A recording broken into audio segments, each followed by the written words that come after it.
My grandma grew up on a ranch, one of 11 children. She was uneducated and relatively simple minded, but she was without a doubt the kindest, happiest, and most selfless human I've ever known. She was the kind of person who cared more about you than she cared about herself, to the point it was annoying. If she saw a good sale at the grocery store, not only would she stock up for herself, she'd stock up with you, so when you showed up at her house, she'd ambush you with miscellaneous food items she'd bought with you in mind. At my grandmother's service, my uncle told everyone she had a special way of making everyone feel like they were her favorite. That was absolutely true. Growing up, I was the biggest grandma's boy. I loved her more than anything. From a young age, I can remember her telling me constantly, if you don't have anything nice to say, don't say anything at all, and treat people the way you want to be treated. Those standards I fall short of all the time, but she tried her best to instill those principles in me. My grandma embodied unconditional love. I fell deep into addiction. During this time, drugs drastically changed my personality.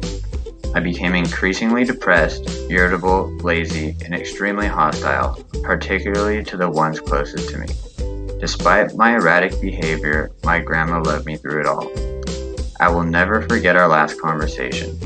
She was dying of cancer and had a short amount of time left. I had violated my probation once again and was set to turn myself in. I think we both knew it was likely our last face-to-face conversation.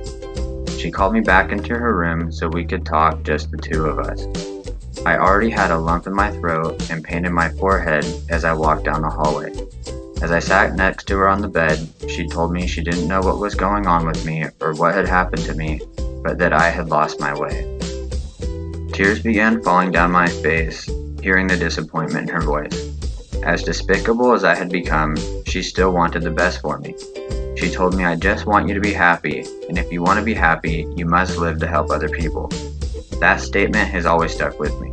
I could always hear people, but I never actually listened. That was something that cracked the door and penetrated my obstinacy. This was 8 years ago. Since this time, I've gotten sober and become enmeshed in recovery.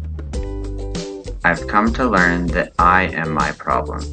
The reason I become so miserable is because I become so obsessed with self, and my thinking becomes so egocentric that my problems feel insurmountable, and I end up alone because who wants to be around anyone like that?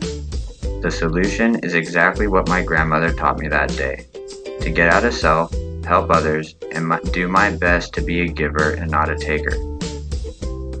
When I actually listen to others and consider their needs, and don't just wait for my turn to talk, my relationships blossom, and I feel much more at peace with my place in the world.